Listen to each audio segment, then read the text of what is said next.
Welcome to the podcast where two guys talk about stuff and drink coffee. You can't handle the truth! This is the Coffee with Phil and Jim podcast. What we've got here is failure to communicate. What in the wide, wide world of sports is going on here? And now for your listening enjoyment. Hey everybody, Phil here with the Coffee, Phil and Jim podcast, and across from me is Jimmy Nick. And we're in the studio with a different type of episode this morning. So as you know, Wednesday, Charlie Kirk was assassinated, and so Jimmy Nick and I just felt like this would be a good time to talk about this situation, what has happened, this tragic situation, but also bring some scripture to it, and just really talk about it. I know when I got home and I turned on a podcast real quick. I was doing some stuff, and it said, Charlie Kirk was just shot. Right. So, anyways, we're going to talk about that. We also have playing in the background an update. We're waiting on an update from President Trump. They have a Kirk murder in custody, and so we're going to wait on that. So when they get that and start doing that, we'll switch over to that. But okay. But until then, what do you think, Jimmy Nick, when you heard the news? Well, I wasn't a big follower of Charlie Kirk, but I know people that were. My son was, and he said when he first got a text, it said, R.I.P., rest in peace. And he thought, well, what did he do? Kick him off on these cable bills or something? And then he got the report, and he said, he had he said it brought tears to his eyes because he really liked Charlie Kirk and what he stood for. And I know some of our grandkids the same way. So the younger generation is more into who he is and what he was doing. And he was apparently a very family man, Christian, who stood up for that. He gave the gospel all the time. And he was open to conversation. He just didn't come out there and start condemning people. He would have a dialogue with them. And I believe that's what he was doing at the time that this happened. So it wasn't this stuff that all he did was spell out, hate speech. But if you're a Christian nowadays in America, anything you say that's related to God, that you say that God is against, like homosexuality or anything like that, that's hate speech. Yeah. So now we're all a bunch of haters because we're Christians, and that's basically what this is all about there. Anyway. Yeah, that was the good part of Charlie Kirk too, was it was open dialogue, and he seemed although he was bold with truth, it was still kind. He was still kind to these people that would come and debate him. I mean, positive, negative. And I follow Charlie Kirk. I watched him probably almost every day at some point, or listened to something, or I was really captivated the way he handled those that were had different political rhetoric and everything else, different beliefs, but he was still kind. And then I saw a lot of things. Of course, it's happened so quickly, and with technology, I mean, it's out there. Yeah. It's on X, Facebook, Instagram. I mean, it's YouTube everywhere, and it spread pretty quick. But a lot of the people that I saw really quickly respond to it talked about how, they didn't say this, but the way they were explaining him, he had some character. He had character of Jesus. He was loving. He was kind. There's a podcaster, conservative podcaster, Benny Johnson, I watched, and he talked about, or he tweeted, I don't remember which one, about how when they had all them fires in California and they had to evacuate. Charlie told him and his family, "Hey, come stay with us," and they were there for months, and they took care of him, loved on him. I don't know. Yeah, he seemed to have that effect on a lot of people, that he was really personal and he really had a loving affection for people, from what I understand. Even the Trumps, Donald Trump and them, and the close connections he had with a lot of people. I know that Joe Rogan yesterday, I saw a clip of him. He was Yeah. really visibly upset by what had happened there. Yeah, I saw that clip too. So it's not, there are people out there that have a heart, I guess. You got a lot of politicians and people are speaking up now out there that, like it's something he deserved or something. Yeah. And that's ridiculous. Well, they call his speech hate speech, and it wasn't hate speech. No. I guess anytime you speak the truth, I guess that's hate speech in America now. Well, they consider it violence. Yeah. This speech that doesn't agree with them, they consider it violence. And so this is crazy. how. Well, I got one there I'll bring up here in just a second here. It had to do with the, I don't have it down there right now, University of Michigan. And this professor there said that his killing was a solution Wow. to hate speech. So you tell me, if you disagree and consider anybody's speech a hate speech, the solution's to kill them? Apparently so. Apparently so in this country now. And he's not the only one that said that. And from what I understand from the article and everything, University of Michigan apparently is not going to fire him or anything, because their professors are allowed to say what they want. So, Yeah. and so it makes no sense. I mean, there ought to be some kind of code there, but there's no moral code in America anymore. Back in the day, there was a certain kind of code that was generally accepted by the communities and everything, and they lived basically within that. But now it's whatever you want to do is okay. Well, that's the thing. This is something that's brought up, several things, obviously. And for our listeners, this may be a longer podcast. I don't know how it's going to end up. But something that this idea, we're coming from a biblical perspective on this too, is, we are told in God's word that it will wax worse and worse. Right, and it is. It's getting worse. I mean, it's exponentially. I mean, we see it. We see it every single day. We see it way more. I mean, think about it. If it was in the 1950s and it was this bad, right, you wouldn't know really as much as we do now, because of technology, because of social media, because of all this. Because how fast did the news spread? It's and instantaneous. Yes, it's just crazy. And we can't forget that Satan is the little god of this world, right, and he's the principality of the air. Yeah. And these airwaves, some people think that that's so dumb, but think about it. Controls it. Yeah. Yeah. I mean, think about what you see. That's the thing. Satan can't get in your head. Right. But he can sure throw those temptations out. And how does he? Because he knows humanity. He knows us. He knows what our flesh desires. Right. And so he's going to throw it out there. Yeah, that's true. I mean, it seems like human beings that we basically don't understand, and that we're our own worst enemy anyway, because we were born with this sin nature.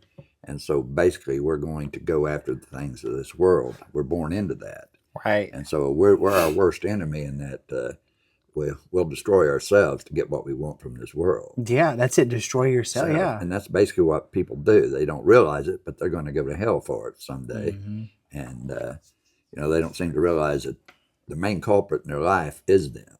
Yeah. And that if you don't turn to Jesus Christ, that's the only door you can go through, Yeah. And it's the only way out of this. We're at a point too where we are literally going to. We're in a war anyways, and there's the battles. There's the battles that go on and so forth, but man, yeah, it's crazy. I mean, we basically condemn ourselves, by the way we live and everything. And this society has gotten so corrupt and so evil, basically. We live in an evil world, evil societies. And it's just not America. This is a worldwide deal. This is going on. I've got one here that got off of Fox this morning, which is sad again that this came up. But this happened on the 10th. This jihadists massacre 89 Christians in African nation, many slain. They were slain at a funeral service. Oh, really? And another was reporting at least 100, but they're saying at least 89 were killed. And those that they didn't shoot, they used the machetes on. And it was part of, it was over in the Congo, and it was a jihadist doing it. And that's been going on over there really on a rapid pace over here in the last month or two. They really have been killing Christians left and right over there. So, and so it's not just an American problem, that it's a worldwide problem. The hate for Christians has always been there, since started the church, started with Jesus Christ, and Right. from that point on, it's been that way. The world is against Christians, or against God. Right. They basically, there's a hate for God out there, and it's part of the sin nature that we have. And this world is condemned anyway. It's got a curse on it. Mankind has a curse on it.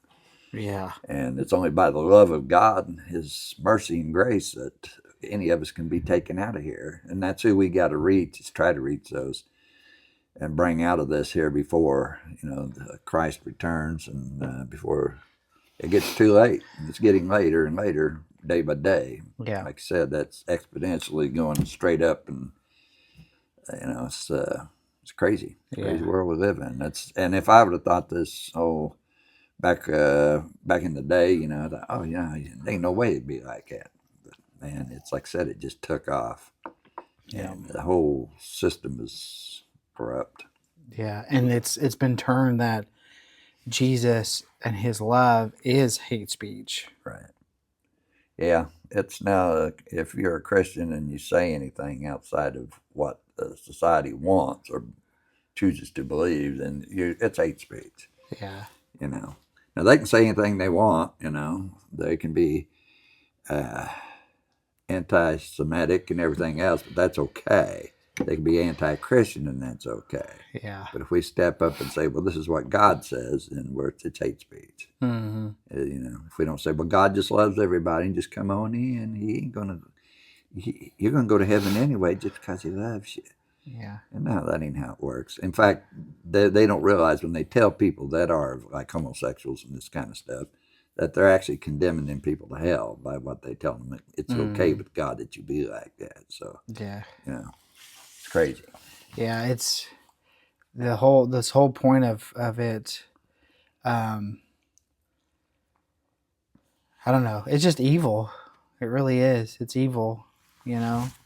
You talking about the Michigan professor or whatever. It's like there's so many across the board that are just the past day or is being fired because they're making inappropriate comments. Right. Well, that's like the guy at MSNBC. I guess he didn't figure that network would fire him for saying that. Yeah. But they did. Yeah. Which kind of threw me. Whoa. They put out that network and a couple others put out a whole lot of hate speech on there daily, and so Yeah.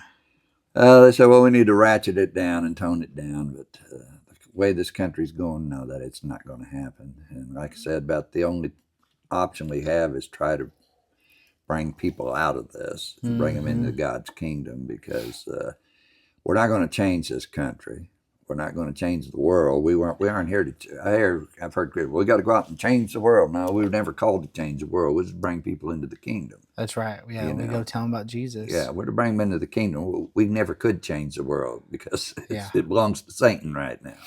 Yeah. And so, no, we never could change it. We never could make it better. We couldn't do any of that things because basically we're corrupt. We're born corrupt and live in a corrupt world. Mm-hmm. And so, no, you're not going to build a better world. The only way that world's going to change is when Christ comes back and sets up His kingdom. And then after that, it's going to be a new heaven, new earth anyway. So this thing will be done away with. So, Well, and just the life the better life that you live, as you think about the soul, the soul is mind, will, emotion. It's who you are. It's what's eternal. It's what, it will live forever. So the heaven or hell, it's like we've been talking about on Sunday about rest, and it's like you have this rest. It only comes from Jesus. It only comes from Him. It's like, why, even though you're going out and doing the things that you want to do in life, whatever that is, you're still really just, you don't have it. Right. You know, there's no peace there. Yeah, there's no peace. There's depression, so therefore you go to, you know, therapists, and then it just goes on. Then you put it on medication. You're in bondage for so long, when that bondage could be free. Those shackles could be released if you just believe on Him. Because they have no hope. And then these psychiatrists and psychologists and all this tell them, you know, all you got to do is, you know, have a positive attitude. Think positive. In fact, that's what Norman Vincent Peale wrote about, was power of positive thinking. Yeah. Which him and Schuller were kind of together on that deal, and that, you know, he'd be more man-centered and everything. So positive thinking won't help you. It may be a temporary solution, but it's not going to be the total problem. Only a personal loving relationship with Jesus Christ, where you can come to Him and you can lay it before Him. You know, you can find that peace, you can find that joy that you need in your life. Yeah. And even in the roughest times, That's you right. you can come to Him and you'll find that peace. That's right. Yeah. And, you know, I admit the last couple of days I've been kind of down, really down about this, because I look at it and I just see what happened to this man here, and the reactions, it's negative reactions to it that people have put out there. And it just makes me, I've been sad, because I look at the America and the world and I say, you know, there's no hope for them unless they turn to Jesus Christ. Yeah. But there is such a wall between us and them that they put up, that they don't even want to hear about it. Yeah. They don't even believe there is a God. And, well, they will find out in the end that there is a God. When you pass away, you're going to find out that there is a God, for sure. Well, even the whole deal with Charlie Kirk, he was there was politics, yet in those politics there were some core beliefs from a Bible core belief. And so that came out, and I saw he had took it down and apologized, but someone obviously, you know, it gets up there and people save it and all that stuff. But from Stephen King, and he said something to the effect of, well, you know, he endorsed stoning of homosexuals or something like that. And it's like, no, he didn't. No, he didn't. No. But because he stood on Bible, that's the twist of it. Yeah. You know, from the other side. And I think it's probably what it ends up being. You know, you got to pick a side, right? So, well, the problem is those that are out there spouting what they're spouting out there, what they don't seem to realize, they need Jesus Christ as much as anybody else out there. So even though they want to put that hate speech and everything out there against this man, I will pray for him. Yeah. You know, because I know that, you know, I'll straight up, I didn't deserve salvation, you know, the way I lived my life, you know. So if God can forgive me, He can even forgive those out there that professor. But that's going to take, you got to come to Christ in that. And, you know, it's a sad situation where we live in a world that is so evil and so bound to it that everybody wants to be their own God, basically, and run their own lives. And they're not willing to submit or surrender to it. You know, deny yourself, take your cross, and follow me. And most people that claim to be Christian anymore don't even do that. So. Why do you think that is? Why do you think those that maybe they're truly saved, or maybe they're really believers, they're not following Him? What do you think is the reason why they don't? Well, it takes a commitment, for one. What are you committed to? Are you committed to God, or are you committed to what you want to do in life? You know, then God's not going to share you with the world in reality. You know, He wants all of you. Yeah. And if you're not willing to commit to that, you know, it comes back. There's a warning Christ gave us in Matthew 7 about, you know, the wide road and the narrow road, and that if you're on that wide road, you may think you're saved and you're headed to heaven, but you're not. Because what did He say at the end of it? We did all these things in your name. Yeah. He says, I never knew you, because it's religion. If you choose religion, that's probably one of the biggest problems. It's religion, you know. You know, you crossed all your T's and dotted your I's. I come forward, I made a confession, I got baptized, I got to be saved now. So now I'm going to go out in the world and do whatever I was doing, or go do something else, and completely come and see God on Sunday. And they don't even pray during the week or read the Bible or anything else during the week. And that's their whole bill. Well, I've been saved now, whether they are or not, that's between them and God. But still the question remains, you chose a religion over a relationship. And that's the biggest problem. Most people don't want the relationship. They want the salvation, but they don't want the relationship. Christ came to save the lost, but he saved them for a reason. That was to reconcile us back into a relationship with God that we lost in the garden. And it isn't about just us saving us because none of us are worthy to go to heaven to start with. But he reconciled us back to that personal relationship. And here we are out here. We blow it off, or we take it lightly. That, wow, the creator of everything wants a relationship with me? Yeah. Come on. Well, you got to consider, too, our enemies, Satan, flesh, and world, and how they work together to, obviously we say yes, we say yes to the temptations, we say yes to those things. And so, I think of people that I know that have started off with, they're saved, they're excited, but, sometimes it is a group of people that they used to hang out with that brings them back, takes them back into the world stuff.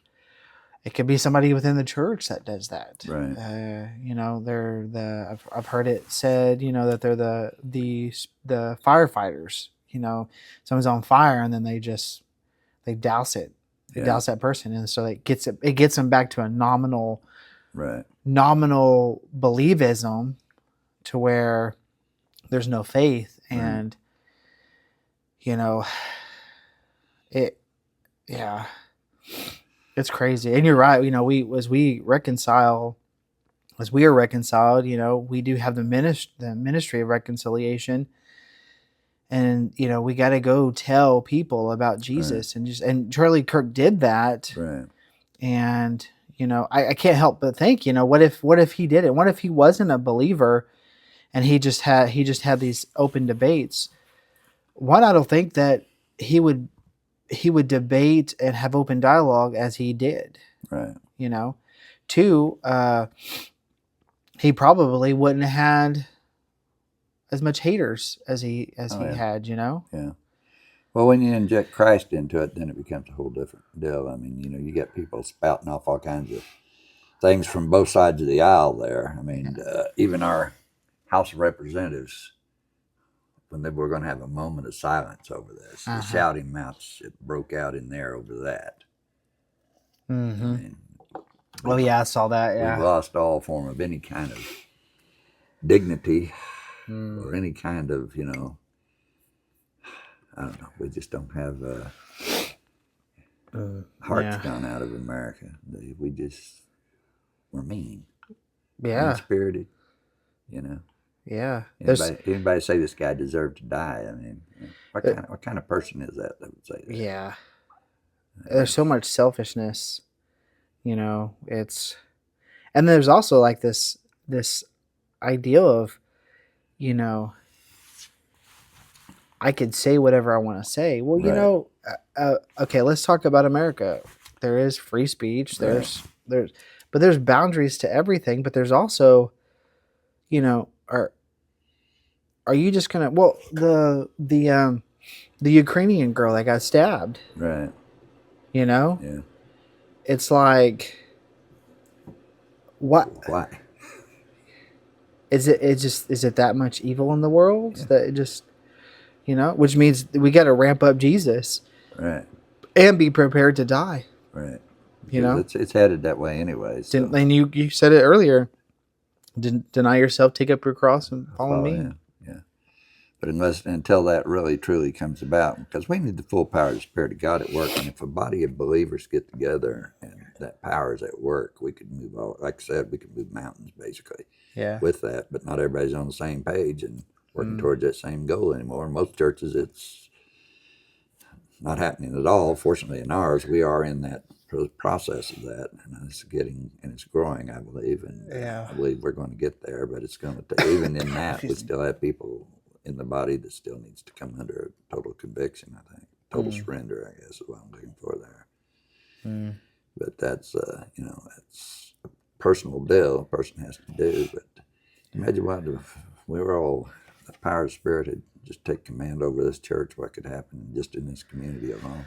Look what happened in the first century. Oh, yeah. Well, them people, I mean, you know, they,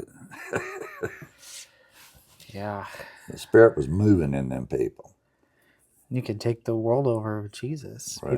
People would get saved, lives would be changed. The very thing that we are called to be a part of, called to do. Right. Because they were adding to it daily, you know. Yeah. They were basically, you know, the people, I mean, the Spirit of God was at work and moving rapidly. And it could be done again, but it's going to take people willing to sacrifice everything for it to happen, I think. And they did, remember? You got the people that they sold property and helped each other out and did all those kind of things so that they could go out and share that gospel with people. Yeah, And they made because the sacrifices for it. I was looking at some things, you know, because this reminds me of a lot of, you know, being in war. You know, I was never in the military. You know, they have friends that were in the military that, you know, they don't really tell a whole lot of stories of it. Yeah. And, you know, I respect that. You know, but you know, Bible talks a lot about this war, you know, physical war, the spiritual war, Right. and you know, and then the enemies and so forth. I thought about you know, Paul told Timothy in 1 Timothy 6:12, fight the good fight of faith. You know, lay hold on eternal life. It's like it is a fight. Oh, yeah, we're definitely at war. We're in a definite war here. You know, and because like Ephesians 6, you know, the whole armor of God, and you know, we wrestle not against flesh and blood, against principalities and darkness of this world and so forth.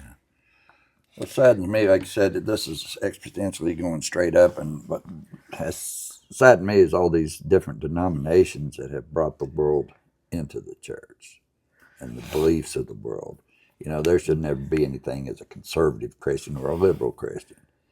You know, the word is the word and stands for what it stands for. Yeah. And so they bring things in and they brought whatever society they're trying to please. They're not pleasing God, they're trying to please society now. And that's where the problem is in this beliefs and stuff they're bringing into the church now. Trying to please man and not God. Yeah. And that's one of the big problems we have in American churches is that it's all man-centered. This is what Schuler said it needed to be back in the mid-1980s. It was too God-centered, it needed to be more man-centered. And you see that with them people on TV all the time. It's all about us, not about God. Yeah, that's in churches everywhere, really. Right. You know, because, you know, we are in America, especially. Yeah. Because America, we have lots of comforts and stuff that, you know, and I mean, even the studio we're in today, and we got you know, air conditioning and you know, Plumbing. Yeah, plumbing, things like that. Things that we really take for granted, really do take for granted. All this. Yeah. And you know, and so we get comfortable, and you know, and comfort is the enemy of obedience. You know, and obeying God. That is, it is like, gosh, I don't know. We're definitely in some end time stuff. Yeah, for sure. And we've got to ramp up our evangelism. We got to ramp up telling others about Jesus, and you know, how do we do that? What works? What doesn't? And so forth. Okay, so it looks like they're coming in for this press conference. Okay, here we go. Yes. Here we go. Let's go live to the press conference. And Sheriff Mike Smith. We also have with us Utah DPS Commissioner Bill Mason, Lieutenant Governor Special Agent in Charge Robert Bowles, and local and federal law enforcement partners. Following the remarks today, Governor Cox, Director Patel, and Commissioner Mason will take questions. Thank you.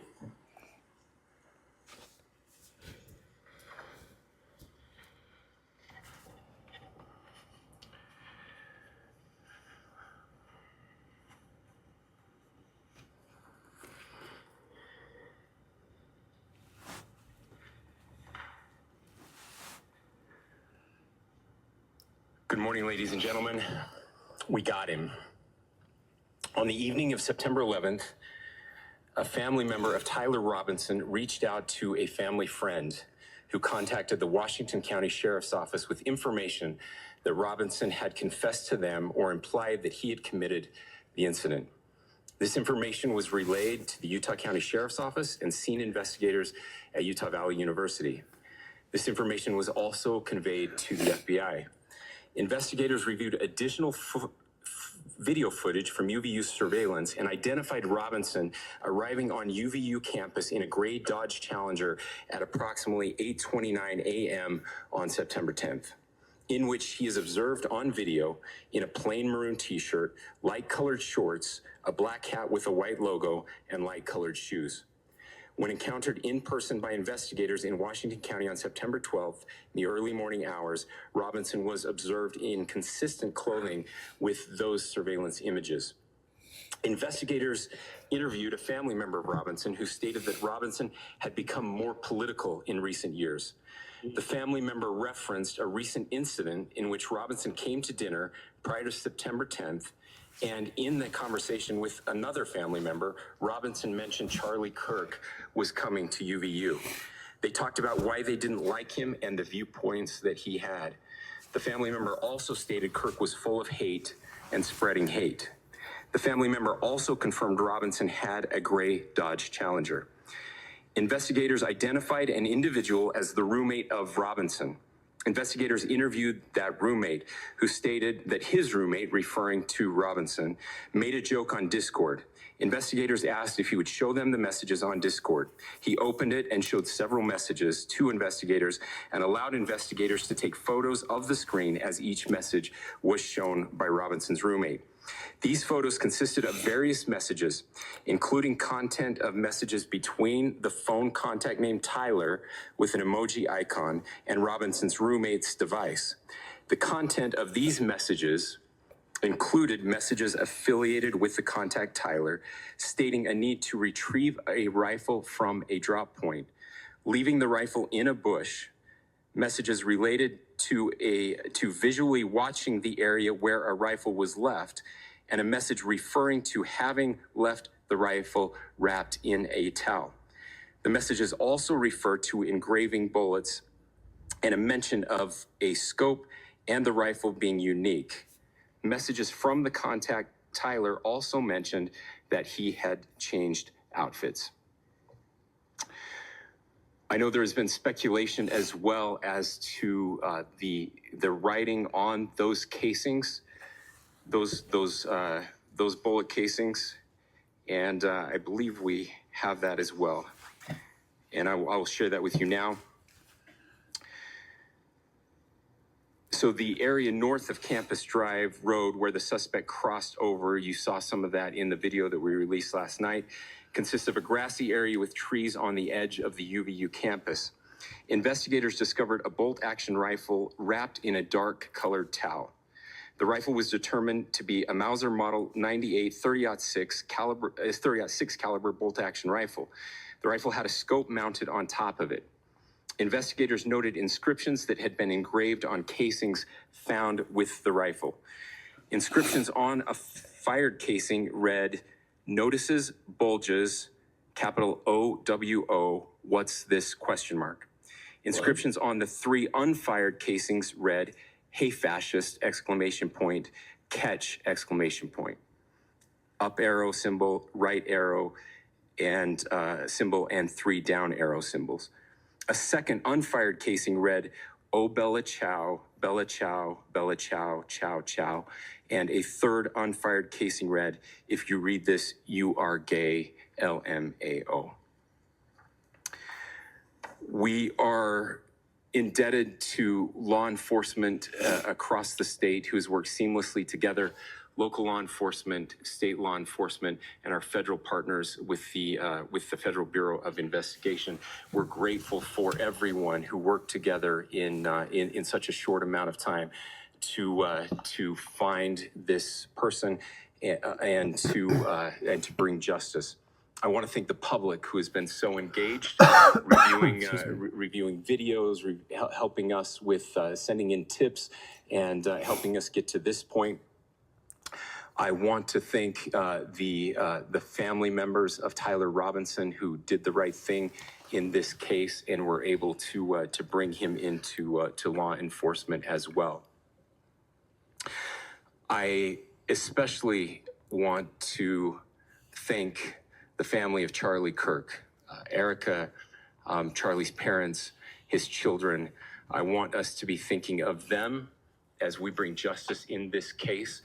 They will be involved in that justice. We will be working very closely with them as we move through this process as well. This is a very sad day for our country, a terrible day for the state of Utah. But I'm grateful that at this moment we have an opportunity to bring closure to this very dark chapter in our nation's history.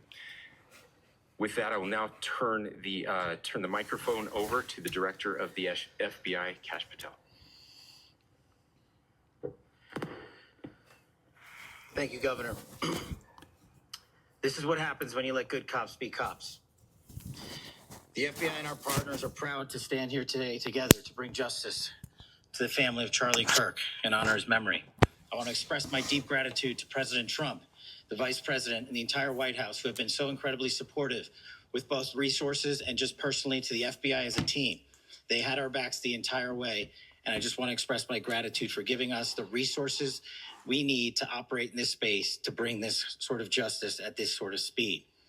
In 33 hours, we have made historic progress for Charlie. Governor Cox, our partnership has been absolutely incredible these last few days. Our partnership will endure. Your state and local partners, your sheriffs, your DPS community has been unbelievably impressive in the hardest of times. And a case like this cannot be solved, cannot be brought without partnering with your state and local authorities. The FBI has a certain role to play, and we will play that role, and we will lead out for the federal government. But Governor Cox, we are so grateful for your state partnership that led out on this investigation. A little bit of the timeline. Charlie was shot at 12:23 p.m. on Wednesday. The first FBI agents arrived on scene in 16 minutes with chiefs of police at 12:39 and secured the scene. The FBI immediately launched fixed-wing assets. We utilized these assets to transport personnel, specialty technicians, hostage rescue teams. We also utilized these assets to go back and forth from the East Coast and here in Utah to transport forensic evidence and other evidence that will be analyzed and is being analyzed at our FBI laboratories in Quantico and other laboratories, including the ATF. At my direction, the FBI released the first set of FBI photos of the suspect at 10 a.m. local time on 9/11. Then, shortly thereafter, the FBI reward of $100,000 was released at 10:45 a.m. local. Myself and Deputy Director Bongino arrived on the scene at approximately 5:30 p.m. on 9/11. The governor led a press conference last night at approximately 8 p.m., where at my direction, the FBI released a never-before-seen video of the suspect. We also released new images to the public of the suspect. And just last night, the suspect was taken into custody at 10 p.m. local time. In less than 36 hours, 33 to be precise, thanks to the full weight of the federal government and leading out with the partners here in the state of Utah and Governor Cox, the suspect was apprehended in a historic time period. And I want to highlight what Governor Cox said. This would not have been possible without you, the media, and you, the public. That's why we went so public, so fast, and we're so transparent, and we're committed to that transparency. The crime scene, just a little bit there. It is a large crime scene. State and local authorities, along with federal authorities, processed that crime scene quickly. And I even had the ability to walk through that crime scene and walk through the steps.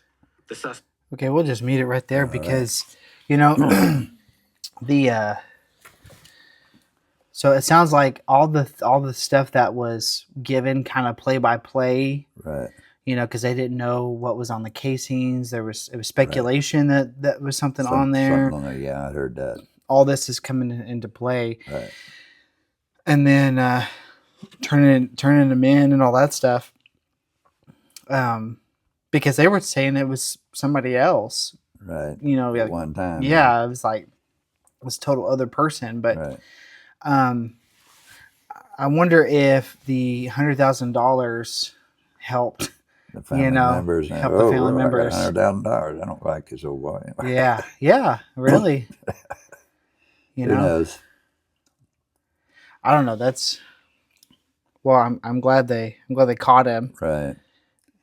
We'll leave it up to the justice, and like I said, it's all his life too is in God's hands. So it depends what he chooses to do from here on out. But anybody can be saved, even him. Yeah. It all depends if he's willing to surrender to the Lord Jesus Christ, because if God can forgive me, he can forgive this guy too, and anybody else that commits a crime. So having experienced killing personally in my own life, you do eventually have to come to a point of forgiveness for that person, because God forgave me, and it gives you peace when you do have that. When you do forgive like that, so it brings a certain peace into your life. So, yeah, it's a hard time. It's gonna be real hard for that family, not only for his wife and his 2 little children, but you get this kind of, like I said, having experienced this kind of deal, that this goes way beyond that. It goes to all family, the whole family.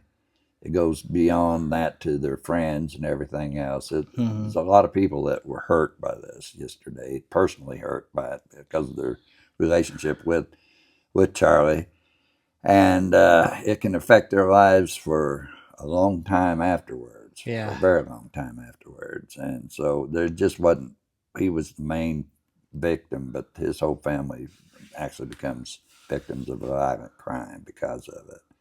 There is help out there for people like that are victims of that is provided, especially in Oklahoma. I know Oklahoma has a deal that deals with victims of violent crime, which is the survivors of violent crime, those family members and stuff like that go through that. And it's a hard time because, like in my own experience, you can sit there and you can talk about somebody dies of old age or some kind of natural cause or some kind of disease or even some kind of accident or something. You can kind of get an explanation on that. But when it comes down to where somebody takes another person's life, there's no reason for them to be dead than that other person chose to kill them. Just plain and simple. Wow. And that's the hardest one to try to get your mind around when that does happen. And it's sad for this family of his, and they're going to go through it. Then they got a trial. It's going to come up, and they have to go through that and the whole process there. So it's going to be long, drawn out. Long, drawn out, because lawyers are lawyers. And how they handle things, So judicial system is as it is, and it's going to be a mess. And I think there's some hope here too, because a lot of people they say continue his voice, and I'm not sure exactly what that means for that person. For right now. Yeah, I don't know if they mean that on the political or on the spiritual side or whatever, but this does give some opportunity. To give a biblical worldview and talk about Jesus and stuff. So pray for, obviously, his family, pray for his wife and his 2 young children. And, of course, we obviously didn't know him personally or anything, but I watched him, a lot, watched a lot of his stuff. And, so keep in prayer. I say we go ahead and just kind of end today, and no music or anything. We'll just say, hey, continue to be in prayer for them and pray for opportunities that you can reach those. Yeah, tell somebody about Jesus. So okay, well, this is Jimmy Nick, and this is Phil. Adios. See ya.